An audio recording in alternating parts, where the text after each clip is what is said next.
I have been asked to be your guide this, your evening, to take you on a little trip to the center of your Milky Way galaxy and to the Universal Confederation's capital city of Trantor.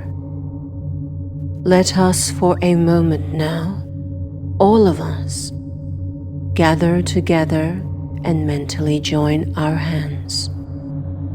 We step now outside the realm of your planet, out beyond the planet Earth, and there we meet the craft that will take us on our little journey. Our first view as we gather aboard the craft is one of reference. We see first the solar system of Earth and your Sun, and we see it in the perspective of the galaxy. My brothers and sisters, here we find the sun of your solar system. And as we look inward towards the heart of the galaxy, we see the myriads of stars that we will be passing. Our next view is one referenced to your star charts, for in this view we see the path that we will be traveling. As we look closely now at the chart, we see the constellations that we will first pass through, known to your astronomers as octans. And then beyond, another constellation called Parvo, and still beyond, another constellation by the name of Telescopium. Our ultimate destination lies within the constellation of Sagittarius. Our craft now, as we depart, will be entering that level known to you as T+4. And purposely, we will slow the scanning rate of our view screens so that even though we are traveling faster than the velocities of light itself, we shall see the scenes as though they were stationary. Thus, we now depart, and as we depart, if we glance to the extreme left of our course and well off our course, we see your nearest cosmic neighbor, that which is known to your people as the Small Magellanic Cloud and the constellation of Tucana. Our immediate course as we now undertake our journey takes us first through the constellation of Octans and past its three main stars. This area of space is relatively empty of stars and beautiful sights, but ahead lies the constellation of Parvo, and here we find a beautiful sight with its 11 main stars, including that known to your people as the beautiful peacock. These are truly beautiful scenes, but what lies before us is the beauty and the majesty of the main part of the galaxy. And so our craft now speeds swiftly through this sector. And of course, the point of our journey is the capital city of the Universal Confederation, Trantor. As we approach these new areas of space, our view screens show us the great area, called again, in your terminology, M54. And here we witness the immense beauty, again of the stars, man's heritage throughout all the known universes. The immense gulfs of space to be crossed as we head for our destination. As we continue, we see the myriads of stars, which grow ever more clustered as we approach the heart of this, your galaxy. And before us now lies the beautiful star cluster that you have named the M70 system. We note its brilliant yellow central core and the faintly luminous halo that surrounds this system. Beyond is the panorama of stars that lie in our path and through which we will thread our way. As we continue, we approach the M69 system, and we note its fascinating gold-greenish color. The stars here have shrunk to insignificance because of the faintly glowing aura of shining interstellar gas, which exists in this region and which obscures the velvet blackness of space so common in other regions. We move on, and our craft approaches what lies ahead, a spectacular cluster of stars known to your people as M22, a system of billowing gas and cosmic dust that glows in strange and unusual patterns. And we note what appears to be a huge black finger pointing us onward toward our next point of interest. A large glowing star cluster surrounded by a luminous haze and brightly lit by the increasing brilliance of our galaxy's densely packed stars.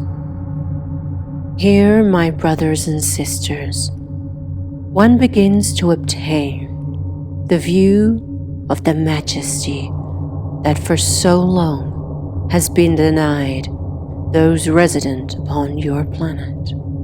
And as we proceed, we now approach our next point of interest, the beautiful star cluster of M28, with its beautiful blue-white center and faintly glowing bluish aura of cosmic gas and dust. The background stars are again beginning to glow brightly now before our vision. Our craft hurtles onwards as we enter the second third of our trip. In the distance, we obtain our first view of the heart of the galaxy. The large red globular cluster in the center is that which is known as the Trifid Nebula, so famous to your astronomers. About us now shines the master light of thousands of stars, all shining with intense luminosity. The little faint red glow to the side of the Triffid is another famous sight, that known to your people as the Lagoon Nebula, bearing the designation of M8.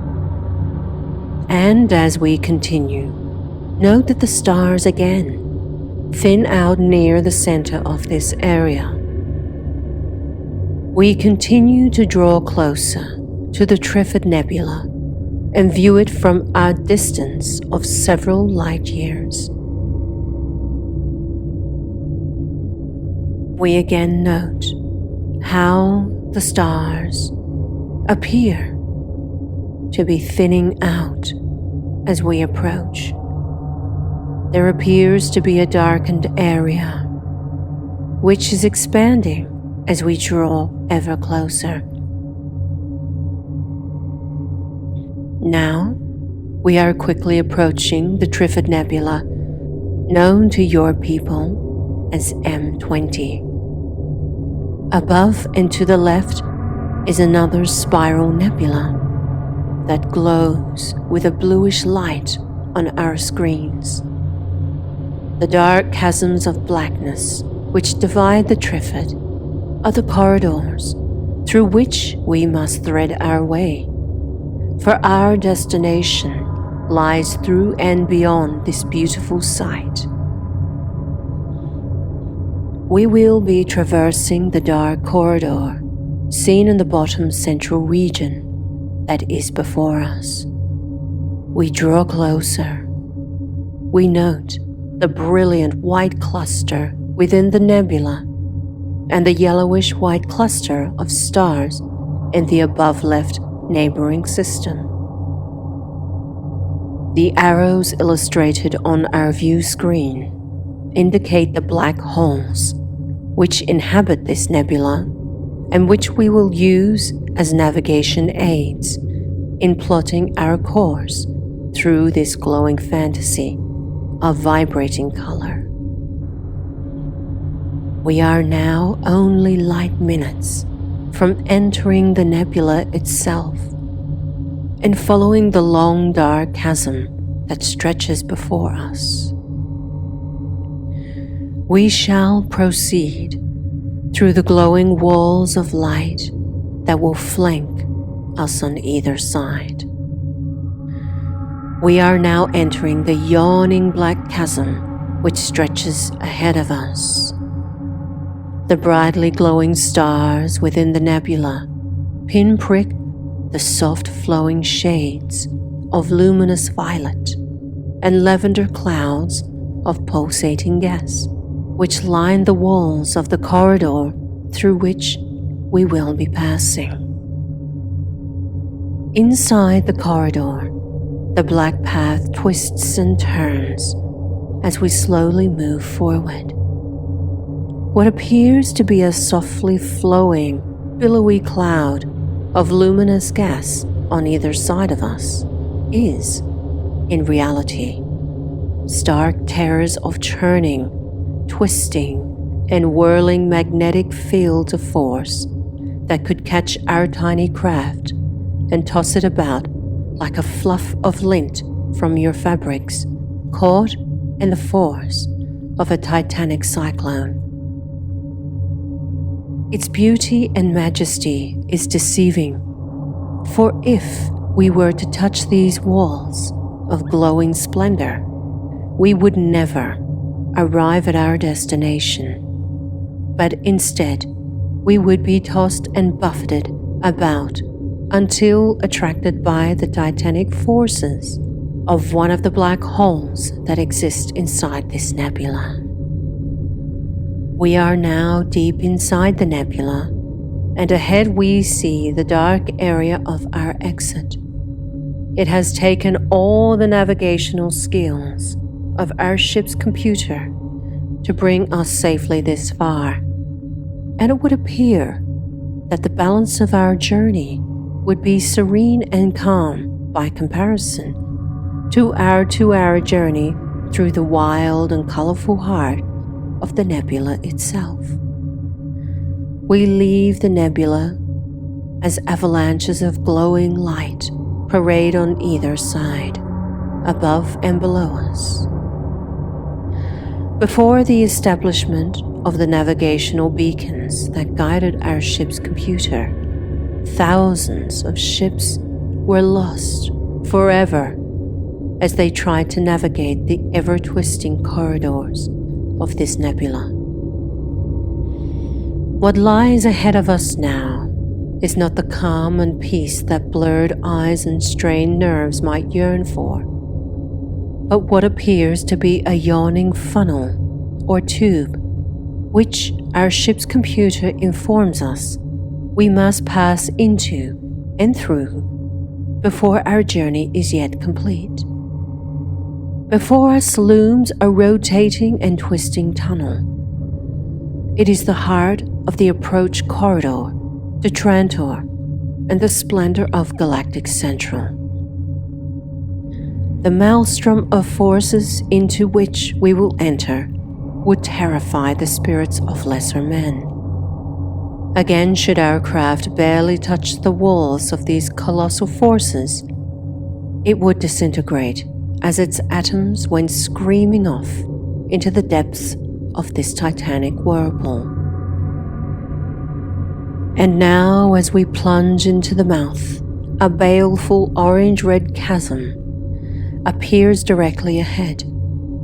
Around it whirl and rotate oceans of cosmic debris, forever flowing inward to be swallowed by an unseen force. Our course again will lead us directly into this gleaming heart of orange-red which now opens before us. Inside the pulsating tunnel of sullen red light appear blazing white-hot bursts of energy on either side. This is surrounded by an orange-pink aura of intense radiation. On our other side, there appears to be a softly glowing cloud of tan and grey billowing smoke, highlighted by iridescent streaks of silver grey and white. Our path takes us directly between these and along the dark central corridor. Suddenly, we emerge on the other end of this frightening tube of red light, and space explodes into normal blackness, and the dazzling, swirling violet spiral of the Trantor system now lies directly ahead of us. The white-hot glow at the center is the brilliant main sequence sun of Trantor, which only registers as a star of 4th magnitude to your earthly astronomers. This is not a spiral nebula before us, but the glowing arms of stellar radiance common to the Trantor system. Our craft now again accelerates, and we dart with lightning quickness towards the brilliant central star sun. In moments, we are within the planetary system of Trantor itself. As we swing past the central sun, our craft barely grazes the outlying fringe of the first planet in this system, which is resplendent with its bluish glow of atmosphere and surrounded by wide and soft glowing silver rings.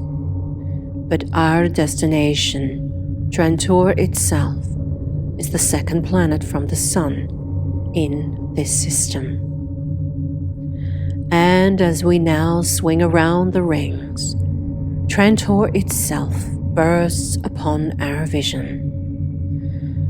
Compared to the colorful panorama of the star clusters and nebula through which we have passed, Trantor seems to hang alone, peaceful, on our vision screen. It is wrapped in fleecy white clouds, which allow areas of pale blue and soft browns to peek through to us as we gradually lessen our velocity and prepare to enter the atmosphere of Galactic Central. We have arrived at Trantor, the home of the Universal Confederation. As we are about to enter the atmosphere of Trantor, we cannot help noticing the glowing white aura, which reveals the sun's radiation on this beautiful jewel of a world. However, let us pause for a moment before we descend to the planet's surface, and let me tell you something about Trantor itself.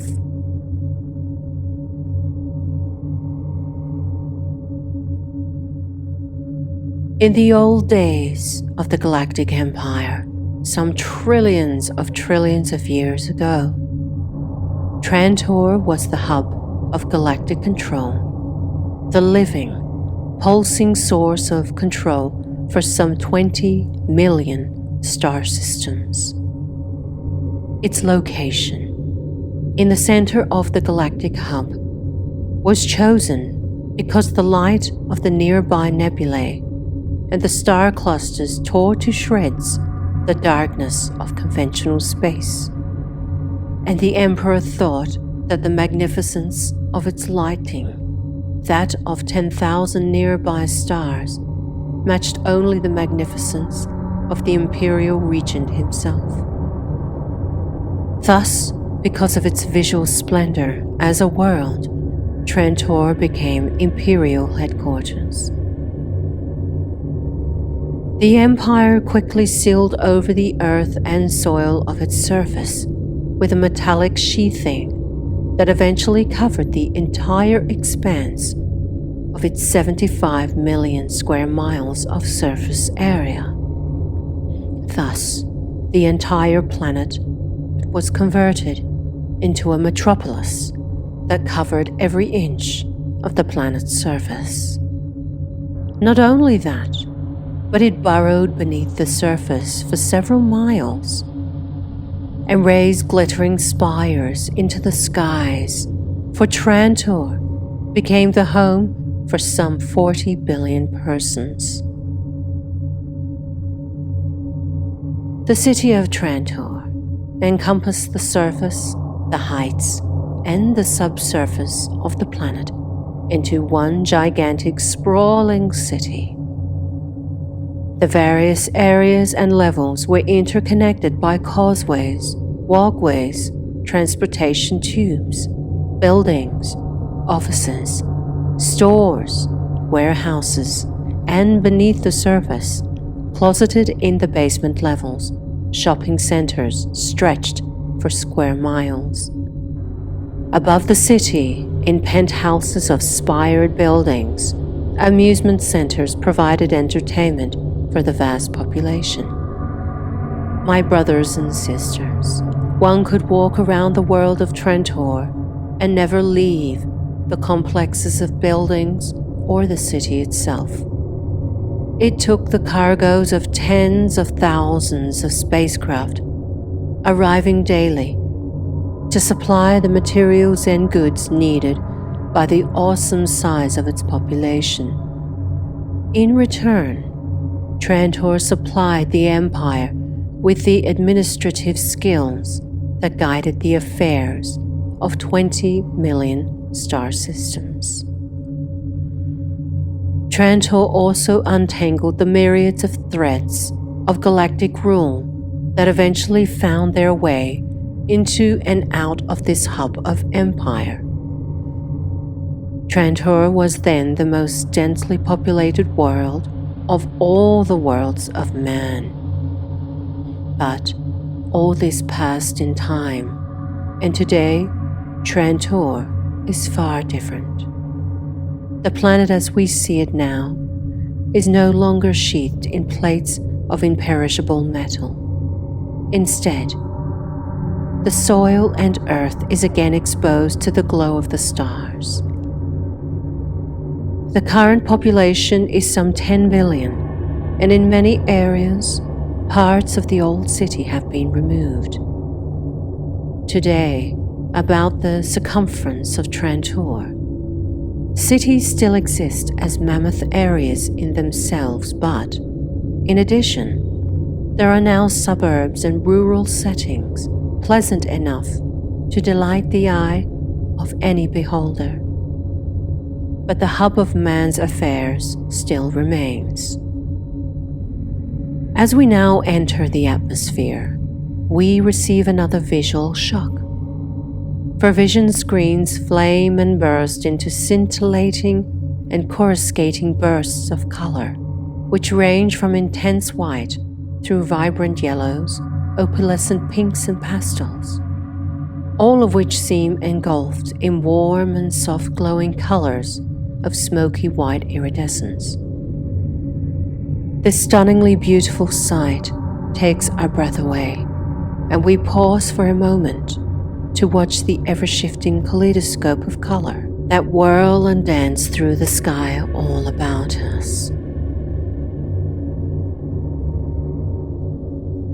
This phenomenon of Trantor's atmosphere has been a tourist attraction for nearly a trillion years, and billions upon billions of visitors have been awed and transfixed by the ever-changing beauty of color that fluoresces about any ship as it penetrates this planet's atmosphere.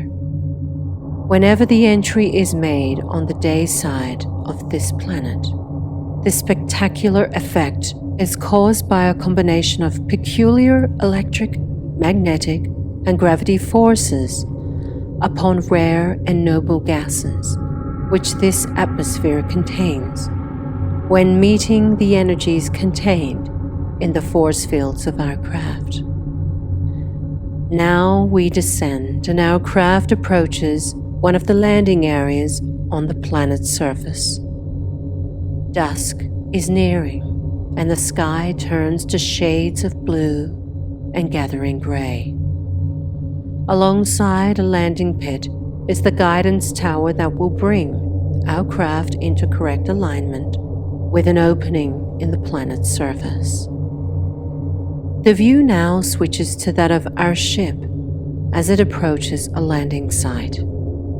Our ship touches down on a platform base that is an elevator that will gradually lower the ship beneath the planet's surface to an underground, shall we say, parking area.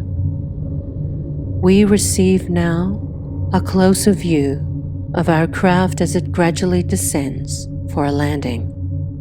Nothing in the scene indicates the bustle of activity we shortly will encounter when we leave our ship. Our craft is now safely nestled on the landing elevator platform and is gradually lowered to its underground mooring area. We will descend to the third level and take note of the walls that surround us.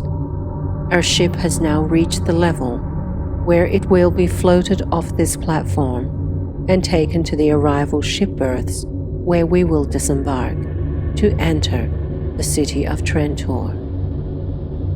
As we leave the ship, we are taken to the entrance of the arrival terminal, the hallway and door that now confronts us. As we pass through the doorway, a large panoramic window shows us the main passenger area that lies in front of us.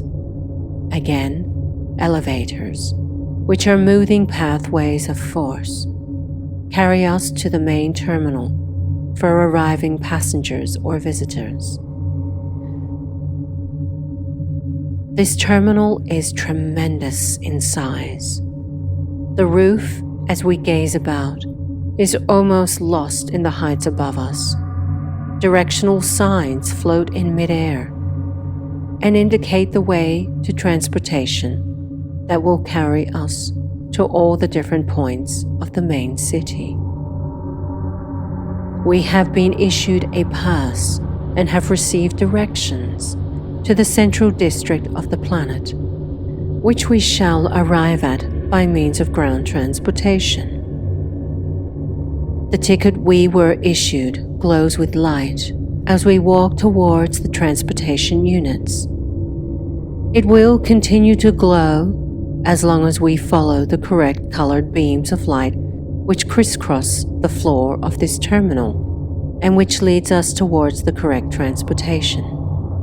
Should we stray off our course or lose our way, we merely need to look for the correct colored floor beam, coded the same as our ticket, and return to it on the floor. The ticket will then glow brighter, and when we find it, the brighter still when we start out along the beam in the right direction. Should we turn the wrong way, the ticket will not glow at all. Automatically then, we must proceed in the right direction. Soon we arrive at our destination, and as we step off our transporter, we now see the many levels of shops, walkways, terraces, and people who are also busy with various errands or activity. We are located now on the first level and ahead of us stretches, as far as the eye can see, the avenues and walkways of this part of the city. For a considerable depth stretch other levels, shops, offices, and entertainment centers. This then is the city of Trantor, or at least one small area of it. Note the walks, the people, the architecture of the level we are on, and notice in particular the area of the levels below us. Our walk now takes us to one of the vertical rise shafts which lead in both directions, up and down. Above us are the administrative areas of the Universal Confederation. Below us, for many levels, are the offices, shopping centers, laboratories, workshops, and 10,000 other activities that occupy man. We walk out now on one of the connecting walkways that cross this vertical shaft. We can glance above and below our present level. Upper levels are all above the planet's surface and are contained within the large surface structures or buildings that we noticed earlier. My brothers and sisters, we have traveled hundreds of what you describe as light years in our journey to this world. It is also true that I brought you through the most colorful part of our journey, through the various star clusters and nebulae, so that you could gain an appreciation of some of the beauty of what you call space and experience some of the breathtaking sights that can be seen. Normally, had I not been so interested in bringing you on this scenic route, we would have bypassed all the interesting on-road sites and traveled around to the backside of the Triffid Nebula without bothering to go through it. I trust you will pardon my personal yearning to take you the colorful and slow way. Had we gone the other way, we would have missed all the beautiful sights, and I would not have had the enjoyment of using my descriptive abilities. In short, it would have been a very routine and somewhat boring trip. Nowadays, only those of us who are true sentimentalists or poets make the journey through the Triffid. I trust you will allow me the pleasure that I derived. My brothers and sisters, children of the light, it is time now for our return to your planet, the Earth, and the return trip will be swift and more direct. It has again been my great privilege to have shared your light and your most gracious company.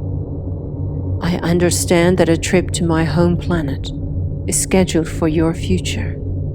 I must remember to see that the place is put into neat and orderly shape for your impending visit. It has been my great privilege to conduct and escort you on this little tour. I am Hatonn.